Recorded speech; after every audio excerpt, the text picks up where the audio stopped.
if you're a metaler, when you discover the Mavish Noctua, it's heavier than any heavy metal.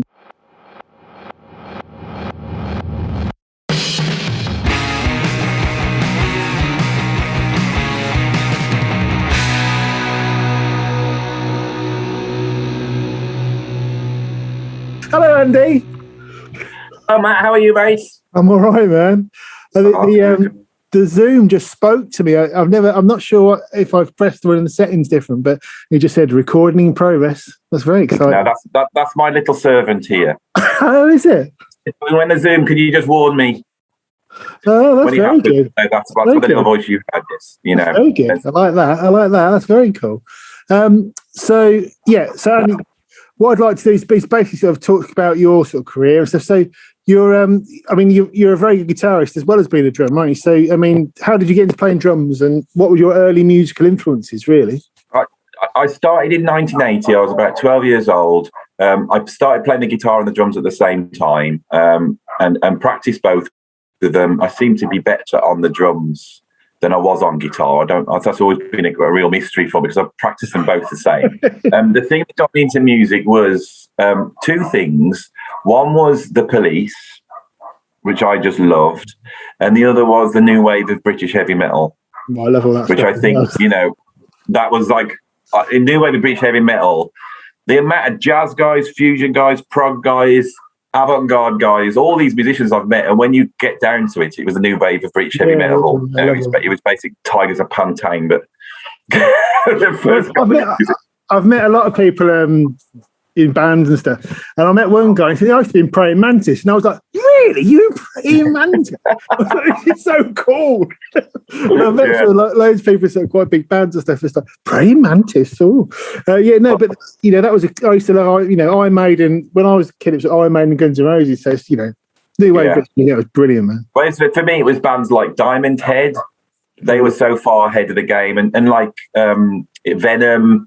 But like Motorhead, Judas Priest, early Def Leppard, it was a whole lot. Iron Maiden, and I also liked Rainbow, Whitesnake, and in listening to those bands, it's sort of I was like, oh, I really like Rainbow, so you get a magazine and they said, oh, Richie Blackmore has been Deep Purple. I was like, who's this Deep Purple? So I go and get a Deep Purple album, and the Deep Purple album had a lot more soloing on it, And my dad, he was really into jazz. So I grew up listening to a lot of jazz, and I love jazz. It's what was in the house all the time. I didn't have that thing against jazz. It was from the year I was born. I was listening to like Dave Brubeck and stuff like that. So when I heard all the soloing that Deep Purple were doing, and then the soloing that was on sort of Led Zeppelin albums, I warmed to that and started to explore that all around the rock thing. And I think it was, Jeff Beck was a guitarist that's the rockers mentioned, so I checked out Jeff Beck, and that sort of took me towards jazz. I bought Silver Machine by Hawkwind, and I liked it, but my mate said, he went, I've got an album, and it's awful. I think you might like it because you like weird stuff. And I said, I'll swap you for this. Swap your Hawkwind, because it was like a picture disc. So I swapped the picture disc for him, and I got given the S album. Oh, cool, man. And I took that home and I put that on, and I was like, oh, this is amazing. And then I got into prog, and I was into Yes and Genesis, Crimson and all that sort of stuff. And I can remember I bought an ELP album, and I thought this was the greatest band I'd ever heard in my life, And then, but my mate had a how to play guitar book, and in the back he got a bunch of guitarists to check out, like Eric Clapton, Jimi Hendrix, just your usual. Then at the bottom it just said John McLaughlin, the fastest gun in the West. So I thought that sounds interesting. So I went to get a John McLaughlin album, couldn't get one, couldn't find one anywhere, and so I said to my mum, I want to try and get this Mavish Noctua, I just can't find it. And my mum saw, it's one of the big misses of my life is my mum came home from downtown one day with Birds of Fire, and was like, and I can remember I put Birds of Fire on, and that was the moment for me. And I can remember looking at the ELP album I had and thinking, oh, forget them. It was literally like, I can remember literally looking at the ELP album and going, oh, that's not as good as I thought. So I mean, sacrilegious to the. I had a mad visioning moment I was about 14, 15, where my guitar teacher played me Dance of Maya. And the first time I thought it was absolute rubbish. And then he kept playing it and he made me learn it. And then he lent me that one. He lent me In a Mountain Flame and Apocalypse. And by the end of it, I was utterly obsessed with it. And he, ruined any chance of me having a commercial music career, basically. So yeah. Same with me. The interesting thing is I discovered Billy Cobham the week I started drumming. Right. So in 1998 when I started drumming, there was a video. There was a program on BBC Two, and it was Billy Cobham in a book on drums on BBC Two. Thinking, this bloke is beyond any of the new wave of British heavy metal drummers, and I remembered him. So when the Mavish when I discovered them, and I looked and oh my god, is that Billy Cobham? So I wonder what he sounds like. And then again, that was one word on Birds of Fire. Oh. I can remember putting that on, and it starts off, and it's just and the thing is, this is something that I think is really interesting. If you're a metaler, when you discover the Mavish Orchestra, it's heavier than any heavy metal. And when one word opened up, I was like. Because I always associate for some reason Megadeth and Mahavishnu Orchestra, because Chris Poland's lead playing in Megadeth was very, very influenced by sort of Holdsworth and McLaughlin and that sort of, it's nasty, it's aggressive music, isn't it? It's they're not messing about, are they? Yeah, that's it, and so that was a big influence on me, same as me. So that sort of channeled me down a certain route. I got really into jazz fusion. Because I'm trying to get back onto what I do, So and I think also, just from the drumming point of view, if you're practicing along to Birds of Fire or In a Mountain Flame, it just gets your chops up. It was a real, I often felt as I got a bit older that I had got a lot of technique and chops compared to the other drummers in my sort of town. And I kept thinking, but it's because they never heard the Mavish Orchestra, and I almost felt guilty about it. I thought, if all these drummers had heard what I'm hearing, they're all trying to play a Queen song, and I'm trying to play terrestrial commuters. So in terms of, you funnel those influences into early bands. Then, what were your early bands like? Well, it was a funny thing. I basically was never in any bands because I didn't want to join any bands. Mates would ring me up and I'd go over and they went to the Ramones, and I just absolutely hated it. So I just didn't join them. I didn't do anything. I was a massive Rush fan, and a couple of my mates were into Rush, but they couldn't really play it. So I was a bit on my own, and my career started. I was sat there practicing in my bedroom, with no friends, and no musicians. I've been there, yes. And this guy that as I was at school with, he'd left school and become a pro keyboard player, and he just knocked the door and he said to my mum, "Is this Andy Edwards' house?" He went, "Yeah." And says, "I need a drummer for a gig." So the first gig I ever did was a fully paid pro gig. So I just jumped straight into playing in cabaret bands and stuff like that. And I did that for a number of years. By then I'd just started my college. I was doing my degree.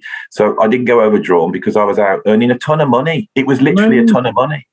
Back in the late 80s, it was probably about 60 quid a gig, which is probably equivalent to about 100, 120 quid. And I'd do two of those at the weekend. And I carried on doing that for a number of years. I then got sick of that and I jacked it in. And then I was in Wolverhampton having to pay some bills at the council place. And I looked and it said jazz. Because there was no music courses back then. You couldn't go to college to play music unless you're a classical musician. I couldn't read music or anything. Me too, yeah. So I looked at it and it said a jazz course. So I enrolled on that. When I got there, the guy said, "I can't really teach you. It's more for saxophone players, but do you want to play on this jazz course?" So I did that. There's a guy called Mark Abel, and he'd got a fusion band called No Chords that was a bit like Weather Report, really heavy fusion. I'd seen them locally, and he got this new band, Public Money. So I then joined that. So my second band was a full on, like a sort of Gil Evans YouTube type of, and that's and when I joined, they said we've had real problems because there's one of the tunes is in 17/16, and I was like, "You've come to the right place. I'm your man." I've been waiting years for this. Yeah. Looking back on it, it was bizarre that I didn't think this is weird. I just went, "Oh, fine," finally a normal proper band that knows how to write a tune. You know? So the musicians I met in that were great, and they were playing in Bhangra bands, and the Bhangra scene in UK is huge. So I then joined a Bhangra band called Geet, and we were on the television. We'd be like on Radio 1, Radio 2. So and when they were signing, they were like having hit, and that's a scene like the prog scene. And I was playing in Bhangra for a while. So when I look back, I was quite lucky because I never played in local bands. I never did that thing at all. It was all, I just went straight into sort of working. Brilliant. I got used to working. I was always doing paid gigs and covers gigs. You know, I was big into jazz, so I was able to see a lot of jazz gigs you can get, and they're not great money, but you don't have to rehearse, you know, and you have a real book, and I could play all that. You know, when I got to my early 20s, I started to teach myself to read and that, and I got my reading sort of okay-ish, you know, and I toddled on like that, and I ended up in tribute bands. I was in a police tribute band, and that was, I was earning my living, you know. But while I was doing this, I'd started teaching. People had asked me because I could play. I was doing lessons. That ended up in a job at Kidderminster College, which I did when I was very young. And the guy that was running the course was a guy called Kev Gammon, and he was best friends with Robert Plant. And when one day he walks in and says, "Robert's thinking of ditching Page and Plant, and he wants to form a band. Do you want to do it?" And I was like, "Yeah, sounds like a good." Right. So you know, when I was 30, so at 30, I'd played some good gigs, and I'd played, you know, some decent gigs, and I thought I had a decent career. And then suddenly I joined Robert in a band called the Priory Brian, which for Robert was a very tiny band, but for me, you know, a 30,000 seater gig didn't seem that, you know, and that was like dropping into the. I mean, Robert's one of the biggest artists in the world, so it was, you know, an incredible, you know, 2 years I did that for, and that was an incredible experience. You know, I got endorsed, I got signed up to Tama Drums, and I started doing drum clinics then, and then I got to play with people like Billy Cobham, and I got to play with Simon Phillips, and I got friendly with them, and I could pick their brains. This was a really incredible time. After Robert, I played in a blues band, a guy called Ian Parker, fantastic guitarist. But around about this time, I thought, I really want to do what I love doing. I want to play something that's a bit strange and weird. And it is funny in life, as soon as that happened, the IQ audition came up. You know, did you know the IQ guys? No, it was just through. It just came through a friend, and they said there's a band called IQ that need a drummer, and I thought, what a stupid band! You know, why would you call yourself IQ when there's a prog band? They obviously don't know this IQ, you know. And I found out about IQ. I was aware of. I'd got one album by them. You know, I wouldn't say I was a massive fan, but I was aware of them. You knew that they were that neo prog had been my era. Yeah, so you know, I'd listened to enough Marillion to know I wasn't really a Marillion fan. You know, but I checked out some of the other bands. I liked Palace. You know, because I think back in the early '80s they fitted into that metal thing, and they were more rock, you and weren't the they? mask on. Yeah, you and used to scare me with that mask on. In Kerrang, I'd see him and think, "Oh, that looks cool," you know. Years later, I did. Well, I think it was Rosfest, and I was sat eating my dinner, and there's this bloke next to me, and I said, who are you?" And he says, "I'm a singer," and he says, "Well," and I knew Alan Reed from Palace by then, and I said, "So what do you sing?" And he goes, "I sang in the original Palace." I went, "You're not the guy who wore the mask, did you?" He went, "Yes, I am." And I was like, "Ah!" So because IQ are a band that, I mean, we were talking earlier about sort of cult bands, and IQ have got this amazing cult audience, so they can do sort of, they don't do a lot of gigs, but when they do gigs, I mean, I opened for IQ a few years ago, just doing acoustic stuff, and I think it was Islington Assembly Hall. It was sold out. It was a massive show. Oh yeah. Without they're just rock solid. You know, I think you really got to give them their just desserts. They are one of the great British prog bands ever. You know, and they'll never go away. You know, we never turned up to a gig and it was half sold. It was always, you know, like sold out or huge audience. You know, there was always following there, and that's because IQ, for one, are brilliant. They were really good when I saw them.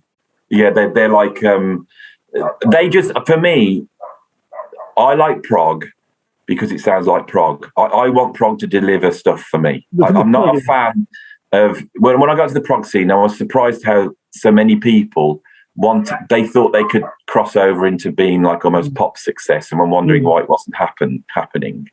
And there they are writing their short songs and trying to write their hooks and stuff. I was a bit like, no, this is, you want 25-minute track? 4 parts. You want, you have the section in 7, you have the acoustic bit at the beginning. This is what we want, So I loved I just love prog when it's proggy. That's what I love about it, When I saw it, because I didn't really know their stuff particularly. I'd heard them, but I thought they sounded like Peter Gabriel's sort of solo stuff more so than Genesis. Yeah. And they're a really good band. Really, they're really kind to me as well. Really nice guys. They're really lovely people. I felt like I was part of a family. Last time I went to see them and I met all up with them, they were going, "Well, Andy, you're still in the band. You're part of the IQ family. It's not like you get gone and then you're gone." Yeah, they're nice. That was a lovely thing for Mike to say, and that's carried on because Rain, my latest prog outfit, Rain, with me and John Jarrett, obviously from IQ Association, every prog band in the world. We're now signed to GEP, so I'm dealing with the same people again. So that's Mike's label, isn't it, GEP? Yeah, IQ, like Marillion, were one of the first bands to set up their own label, and out of GEP grew Inside Out. Did you know that? Yeah, I did sort of know there was a vague sort of. I don't know the full details. Yeah. So GEP is a very good label to be on because they've got that Inside Out link, and they're like it is a proper label. Some bands have their own label, but just for them. Yeah. With IQ, it's a proper label, and they've done us brilliant with Rain. I've got to be honest, absolutely brilliant. Because IQ were really and Marillion were really ahead of the game, setting up on their own. And having their own sort of setup and running it as their own. They realised they could, pretty much promote their own shows. They knew where their fans were. They do that Christmas show every year, and it's sold out every year. Yeah, and it's like when I played with Robert, that was the first time I'd had like a drum tech, and we got like a crew, and it was the first time that I was told not to set gear up and to sit down and let somebody else do it, and to have like tour buses and stuff like that. And then when I left Robert, because all the other bands, it wasn't like that. And it was a bit of a, and you haven't got that. And the thing is that actually gigging's really hard. And often you see why people have things like this. If you're trying to park your car in the middle of London, and when you've got a gig to do, you could get so stressed that by the time you got to the gig, you're ruined, So to have someone to sort that out. Many times. Well, when I joined IQ, the way they organise it was as good as Robert, if not a bit better. Mm. Because they were all proggers, so everybody was very anal retentive. That was, I did one gig opening for them. I did one festival they played at, and they were so on it, so professional, and so they don't do a lot of shows, but they're really clever because they don't. They're not doing 50 gigs a year. They do like 5-6 gigs a year, and they're all rammed, and they look amazing. The light show was really good, and everything about it was massively high quality. So every time people go and see them, they go, "Oh, you're brilliant, aren't they?" And that's word of mouth from that. And I always, when I saw the way they had the system set up, I was like, "I'm having that. That's a really good idea. Just run it like 4 or 5 gigs a year that's sold out, rather than doing." Yeah, they know how to, because they've done it for years. This is the thing: if you listen to them, they've just done it for years, and they know how many gigs to do, where to do them, what to do. They've got really good relationships with everybody. They've got great relationships with their audience. So the dog's just climbed in, and he's grabbed my half-empty lasagna plate and ran off with it. So that's what's going on over there at the moment. But yeah, they're great, and also when I joined IQ, is suddenly you're in contact with absolutely everybody, So I met everybody, and I got to play with like Nick Barrett and Clive Nolan, and I got to play with the guys from Palace and John Mitchell. I played with John Young. Suddenly your big prog CV's filled out. You're in that world, and I can remember the bizarre thing is it was John Mitchell says, "Oh, this band I'm doing, do you want to do it?" And I said, "Yeah." So I emailed the guy. I emailed him my fee and everything, and he went, "Great, I'll I'll ping you over a track, and it was Frost, and it was Black Light Machine he pinged over, and I can remember putting Black Light Machine on and sort of going. I rang him back and said, "I'll do it for free if you want." No, it's all right, it's all right. You know, that's when I first heard you. I was hugely impressed. You're playing on that album; it's brilliant.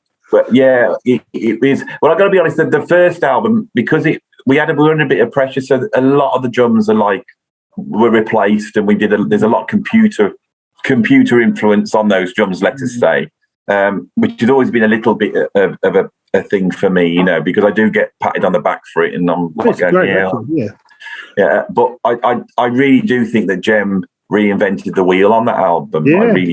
I think when I heard it, when I heard Black Light Machine, I was like, oh my God, this is, you know, I've been listening to all these prog bands and no one's done anything like this before. And I think the echoes of the first album are still there. You know, I'm still hearing people trying to do that now, you know. So yeah, I was very lucky on, you know, to be in Frost and IQ, to be in one of the real established bands and being like cutting edge, you know, modern prog bands. That was really great, you know. You did quite a bit of touring with Frost as well, didn't you?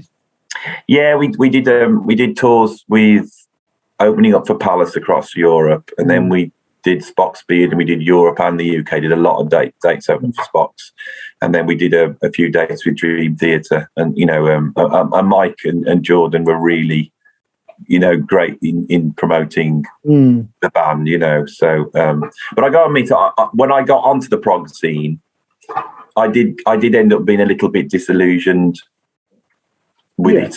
Yeah, I did. There was things, and I didn't know what it was, and I think I might have even been a bit annoying to people.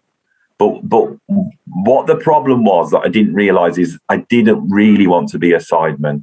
No, yeah. I wanted to be an artist. I wanted to write my own material. So I loved everything everybody was doing, but I was frustrated because I wanted to write my own material. So from Frost to now has been like a 10-year process of me slowly, because I had to learn how to do it for a start, you know. So it was like a 10-year process of me, you know, coming to terms with writing and because I was frustrated. I wanted to play guitar, play bass, you know, play little bit keyboards. I wanted to do all that, you know.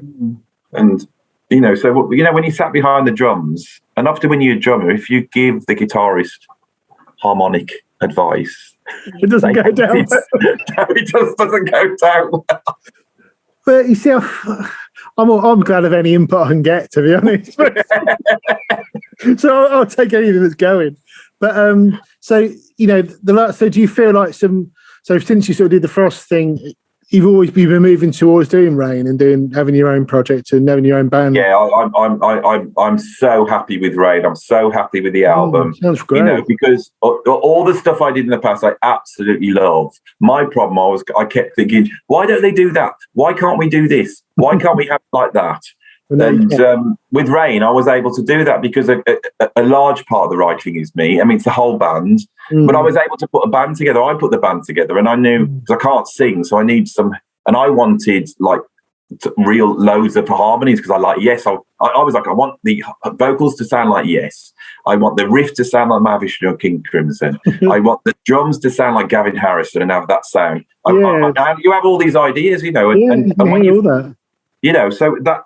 I'm really pleased with the Rain album. One of the things I got very frustrated with in the prog world, if I'm really honest, was all the editing and quantizing and replacement on the albums and the anal attentiveness. One of the problems is a lot of the time bands aren't recording together. I mean, especially in the last 18 months, because you'll sort of come in and do. Our albums are pretty much just in a room playing together, right? Because we've been mates since we were 14, and that's where we hang out all the time. But a lot of bands, I've done sort of albums. A lot of the time, the band members have never met. Well, I mean, but the funny thing with Rain is we knew each other, but we did, because as soon as we formed the band, we locked down. Right. And so what are we going to do? I said, well, we'll just make it. I didn't know. They didn't sound like that. So the first time we actually played together, right? Well, worse than this. So my dog wants to go out. Can I just run and get my dog out? I'll be back. I'll be here. Go on, man. Right. There we go. Sorry about that. That's all right. That's reality of Zoom. We haven't edited it though. That's pretty proves that, you know. It's good, yeah. It's very good. Yeah. So the first time we actually met all four of us together was the day we got the album finished. So the album was all finished, and then we met up outside a pub. And the first time we played together, we've just appeared in a festival in April, and they said, "Can you do something?" So we said, "Well, let's do a cover version," because we never played together. So we did "Cult of Personality" by Living Colour. Oh, I love and that. Literally, we turned up to this studio, my mate's studio, set up, and we ran it down. The first time we ran that down was the first time we played together, and then the recording of it is the second time we've ever played together. So, but the thing was, I know the guy so well, and having John Jarrett on bass, he's awesome. There is something really special about me and John playing together. There really is, and it's like if you know when you're playing and it's not going quite right, and I just look round at John and I go, and I look, as soon as I see John, I feel myself just locked with him. Yeah. Like I just lock with John. That will sort it all out. And as soon as I lock with John, it sorts itself out. So, you know, if the rhythm section's locked and working, then it's not hard. But you only get that from doing that a lot, playing together. It's the only way to get that thing is to play together a lot. And that, I think because you guys have played together in 3 different bands now, like that. I mean, that's a pretty special thing, isn't it?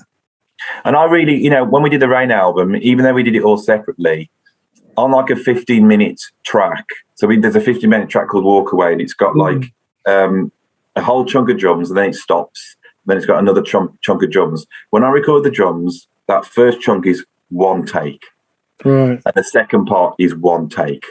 I could have edited it here, but I didn't. I went in and just played one take, and even though I went through and went, you made a couple of mistakes. Forget it. Keep them in, just because this is the whole concept. I mean, it's very difficult because it's that continual battle, isn't it, between perfectionism and getting the feel right, isn't it? But the record sounds really strong. It sounds. I think people who are into the sort of later period Porcupine Tree will love it. I think it's definitely got that sort of that sort of thing going with it. And I think it's definitely got a lot of potential with.